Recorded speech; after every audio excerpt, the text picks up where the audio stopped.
അഗ്നിപുരണ്ട വാക്കുകളാൽ മർദ്ദിതനു വേണ്ടി ശബ്ദിച്ച നമുക്ക് സുപരിചിതനായ വിപ്ലവകാരി, കുതിഞ്ഞരമ്പുകൾ അറക്കപ്പെട്ട് ദുർദിനങ്ങൾ കൊണ്ട് കൊണ്ടുപോകുന്ന ഒരു ജനതയുടെ ഹൃദയനൊമ്പരങ്ങൾ നെഞ്ചേറ്റു വാങ്ങിയതിന് സാമ്രാജ്യത്വ വീരുക്കൾ ശപിച്ചുവന്ന നമ്മുടെ പ്രിയ സഖാവ്, വഴികാട്ടി, ധീരരക്തസാക്ഷി, കൊണ്ടവൻ രണസ്റ്റോ ചെഗുവേര.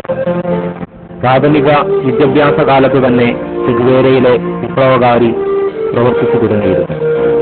തന്റെ എസ്റ്റേറ്റിൽ ജോലിക്ക് കൂടി മദ്യം എന്ന പ്രാകൃത സമ്പ്രദായം മാറ്റി പണം നൽകാൻ അദ്ദേഹം തയ്യാറായി.